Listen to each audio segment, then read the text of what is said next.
What is the purpose of your goal? What is your intention behind the reason for what you do? Releasing fear is through knowledge, and knowledge cannot be acquired without reaching out to learn.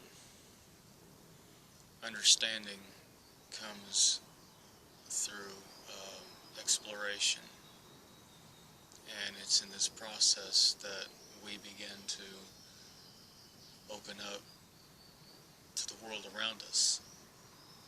You were all given the senses, eyes, ears, and other abilities, when you came into these lives to acquire information for your brain. Your experiences come through many different facets in your life. Sensations of the skin, experiences that you build up, become the sum knowledge of the life you have. And I think you know that it's not going to hurt you through the knowledge of the experience you've had prior to what you did before, so then you know not to be concerned about that experience that you could be going through.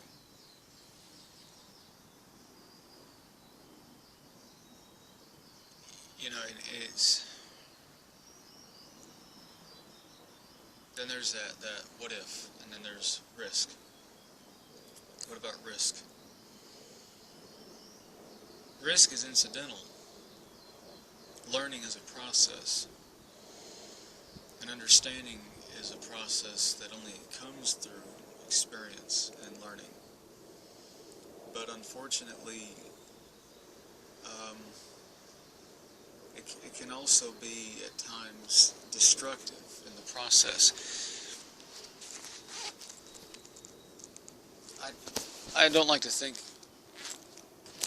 that you have to do anything destructive to acquire the understanding or have the knowledge of something. Doesn't necessarily have to mean a destructive process.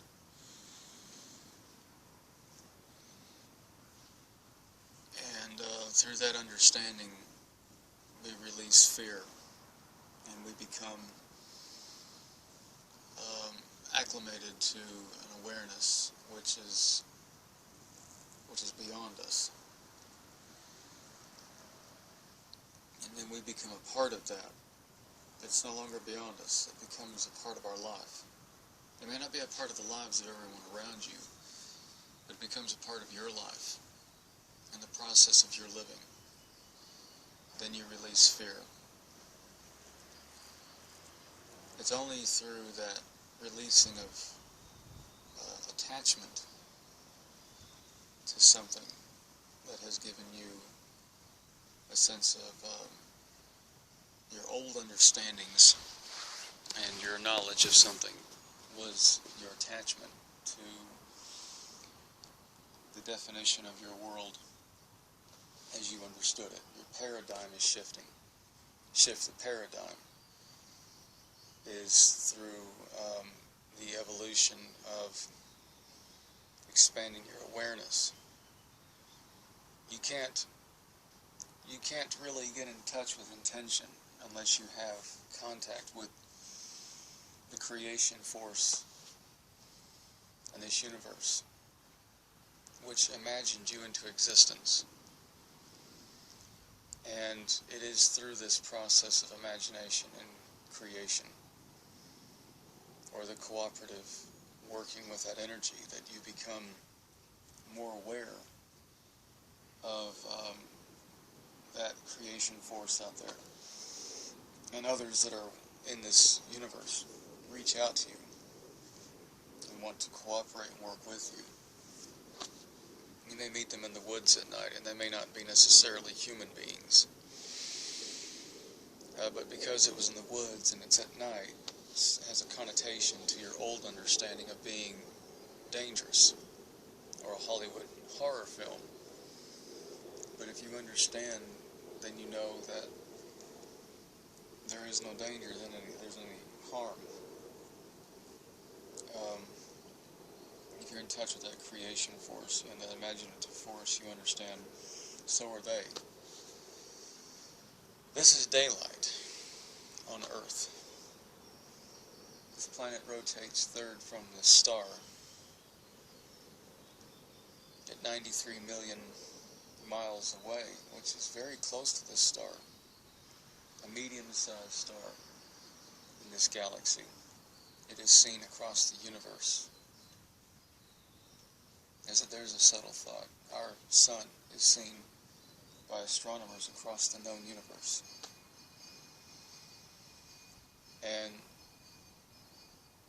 they must gaze upon it as they do a myriad of other stars and wonder, is there anybody sitting on planets orbiting it?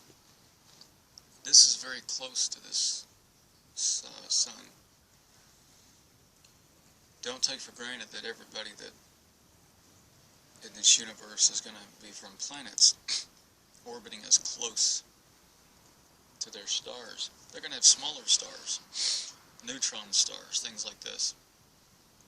And these stars are going to have very dim light. They're going to be living on worlds 5 or 6 times further away, where their noonday is going to look no different than a moonlit night on Earth. And through many millions of years of their own beginnings, they had to develop much larger eyes to take in a very small degree of light. On this planet, eyes are quite small, but on some planets out there,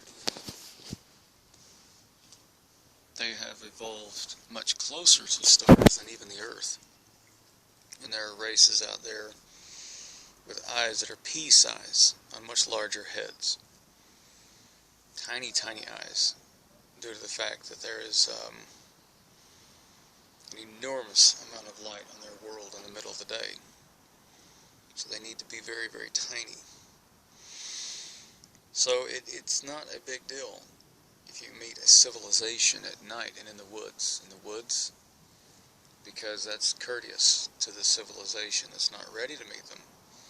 And perhaps you are. So for you experiencers who go out, you contactees, I know Whitley Strieber talked about this in his book.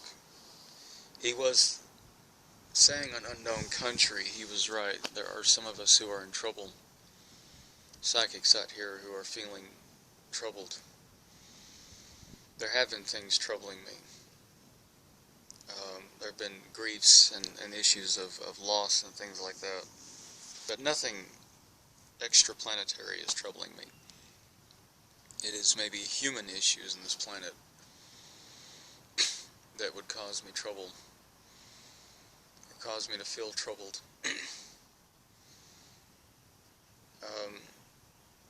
But it's the natural process. You know, we don't incarnate here on this planet to come down here to be aliens. We come down here to live as human beings and feel as human beings do and do as human beings do. Pay taxes, have sex, make babies, cry, laugh. You know, if you go to another country for a vacation, you don't go there to live as an American. You go there to live as they do. You go there to enjoy their world, to eat their food and wear their clothing. So it's ridiculous to arrive and try to turn it into America. If you go to France, you don't try to make it America. You go there to speak French.